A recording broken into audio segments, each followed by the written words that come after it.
Hey everyone, so this video is going to be pretty exciting because the Fightland team reached out to me. They wanted me to make a quick video letting you all know about the pack sale going out tomorrow on the 22nd and give me a few of those packs to give away to you.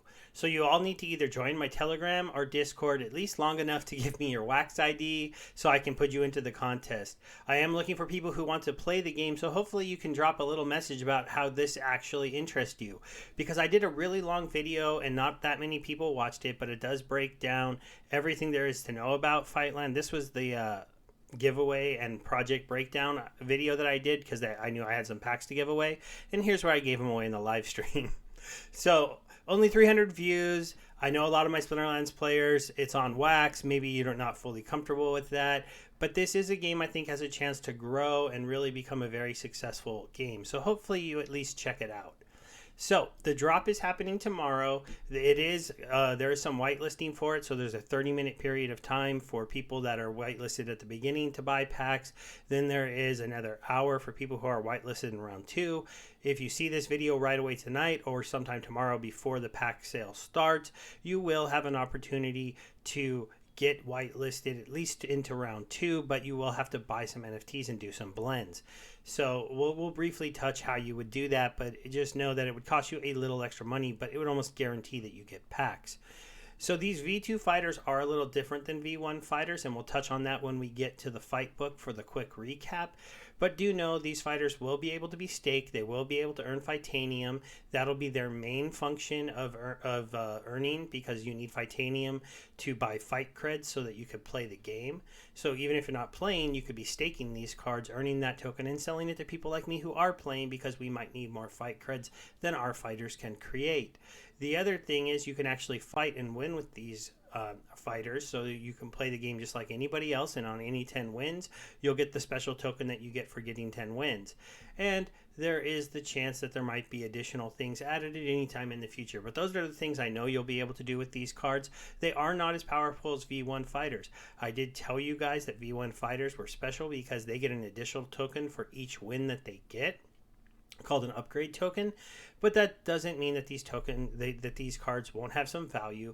But I am interested to see how this sale goes. We are in a down market. I'm sorry that Bitcoin fell down again today. Most projects are down, and so this is always a rough time to be launching a project, but he's sticking to his time frames. He's not delaying. We'll be playing this game soon, and maybe these packs will sell out instantly, maybe they won't. The last pack sale did go pretty well. I bought some. They went up in value. I opened most of them. I sold a couple of them and then used those profits to go and target individual certain fighters that I wanted and stuff like that. So either way you decide to maybe look at this, it's just a great opportunity, I think, to get some packs for a project that is going to be successful over time. And there's not going to be any more packs anytime soon, maybe ever, depending on how things go. So when you look at the actual drop page, you can see here, just to show you some of the stuff. So while I am whitelisted for the first round, I only get 2 claims every 10 minutes, and it's only for 30 minutes. So the whitelisted people are limited, and they can only maximum buy 6 of these packs. There are, how many? 800 of them. These packs right here, they contain 12 fighters and 4 promoters. The 4 promoters is pretty big because promoters are pretty rare, and promoters will be able to promote both V1 and V2 fighters. So the promoter cards, I think, will have the most value from this set because people will need promoter cards. They are much, much more rare than fighter cards. And the next pack over here has 8 fighters and 3 promoters, and you're looking at $75 and $99 for those 2 packs. And for a $45 pack, you can get just a couple, four fighters and 2 promoters. So the one nice thing about this is you compare this to the packs last time, you only got 3 fighters in the bottom pack, and I believe you got less promoters in both of these ones. So these packs are built more to just allow you to play the game. You'll have plenty of promoters, and you'll be able to go out and pick up some fighters. So let's say you decided to buy just, the bottom pack, and so you picked up your two promoters and 4 fighters. Well, your 2 promoters can promote up to 8 fighters. You'd want them to have matching rarity, But let's say you just decide to go out to the open market. Let's go ahead and see what you'd be looking at to go ahead and fill in your roster. Oh, this was just a quick thing to show that they are advertising on the Atomic Hub. And then if we go to the market, so your V1 amateur fighters are going at about 266 right now. This is actually a little bit cheaper than I expected them to be, but I think this is because we're in a down market. And so some people are just selling things cheaper than I think they should be. If you wanted to go up into a higher rarity, so the second rarity, then you're looking at cards that are around $8. As you can see, the artwork gets a little bit better. Gatekeepers, this is the rarest team that I have a full set on. They are still going up in the $22 a fight. Number one contenders, I don't have a full set of these. I have one or two of them, but I never got a promoter at this rarity. And interim champs is as high as you can get currently. There is a level higher, champion. Oh, no, champion's as high as you can get. The one that you can't get to, so I don't think we'll see any yet, are goats. Goats can only be created in the game. So the first person to mint a goat will be one of the first people to play the game enough with champion cards. And as you can see, these cards are close to $200. So you have cards here that you could open in a pack at this level, and you're looking at the, they're going to be pretty interesting to see who pulls those, because some people will be opening those in these packs. So let's go ahead and get a little bit into this game so you understand a little bit about what it is in case you don't know. This is going to be a quicker overview. If you do want a full overview, my last video covers it all. I'm basically going to be showing you a few little differences. So there are two types of fighters. There's the V1 fighters and collab fighters, and V2 fighters now. So the main thing you'll want to see here is V1 fighters earn a fight grade token for each match won, and the V2 fighters do not. So if we go over here to their tokenomics, because they have lots of tokens, I'm just going to break these down for you because I want you to give you a good idea of what the V2 fighters get to earn. So they'll get to earn Fightanium. Fightanium is used to go ahead and be exchanged for fight creds. Every time I want to do a match, I have to have a fight cred. So that's your main earning potential, is that you create Fightanium and you can sell it to people who want to make fight cred. Or you can use it to play the game yourself. If you play the game yourself, you can earn fight coins. You only earn one fight coin for every 10 wins. Those are what V2 fighters will be able to do. Combat token is only able to be earned by the collab fighters, so you'd have to buy one of those. And fight grade is only be able to be made by V1 fighters. So if you are looking to get into this, I would say decide what pack you want to buy, and then go ahead and go look at the market and pick up at least a couple of V1 fighters, knowing that you can use your V2 promoters. Now, to break down kind of the use case of each of these tokens, we can look quickly. Fightanium, you get this from owning these ones. You trade those to get the fight creds. You play with fight cred to earn fight grade if you're using a V1. You use fight grade to make an upgrade card. Upgrade cards are used to upgrade the heroes to the next level. This is the other way that V2 fighters can be gain value over time. If I'm a player with V1 fighters and I'm using them up, I know I can buy 4 common V2 fighters, use an upgrade card that I was able to make, and turn them into the next level of rarity. And those cards will still get very high staking values, so it'll be important to note that even though you can't make the upgrade cards, you could buy them yourself and upgrade them, or people may want to buy your heroes over time to upgrade them to higher rarities with the upgrade cards that we are making. Collab fighters get combat tokens, and then every fighter in the game, once you get 10 wins, gets a fight coin. Fight coins are used combined with either collab fighters or on their own to go ahead and recruit a fighter. This is when a new card is added to the ecosystem. It'll cost a certain amount of fight coins, and then if you have collab coins, you can mix those in, and then you can recruit a collab fighter. But you have to have collab fighters to be able to do that.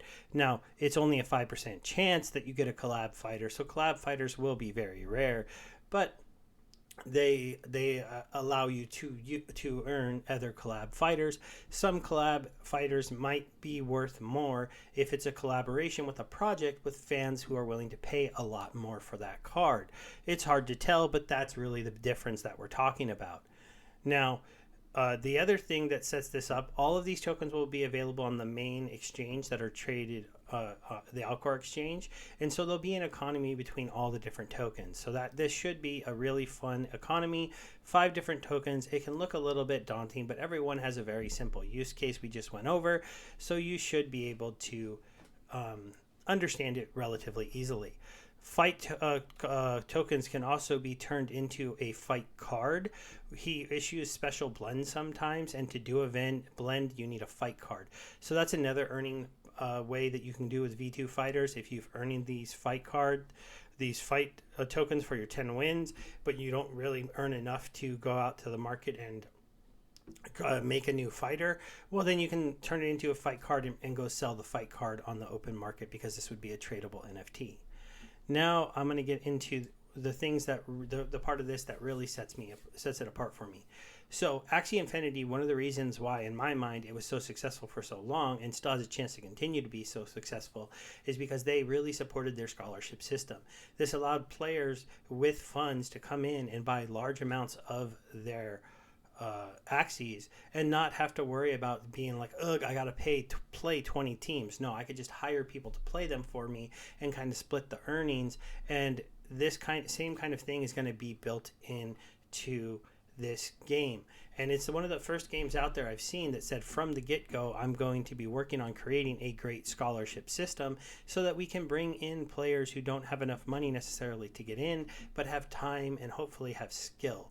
The system is supposed to be really good. We're supposed to be able to add extra incentives. So not only would you maybe be making 50% of the earnings for playing the account, but I could add in like an NFT or some other bonus if you were to reach like a certain win percentage and things like that. So it's going to be a very fun platform. And I feel like this is something that is needed within the system, because there's a lot of people out there who look at play to earn games and go, like if I could get into them, depending on where they are, and make an extra $20-$30 a day playing a game, or even less, this could really help myself financially.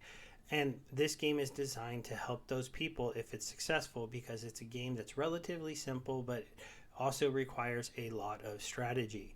So we'll just talk a little bit how the game is played. It reminds me of rock, paper, scissors, like most games really come down to, because there's RNG in them, but it's punch, kick, grapple, and the objective is just to win the last match. So each match you're given one of these 3 of these cards, and you get to play 3 turns, but the winner of the last turn wins. There'll be some other factors that I'm not going to get into on this video, but just know it'll be a lot of strategy about whether or not you use your strong attacks early or late, or what attack to use early or late, and a little bit of luck on even what cards you get to use in any match.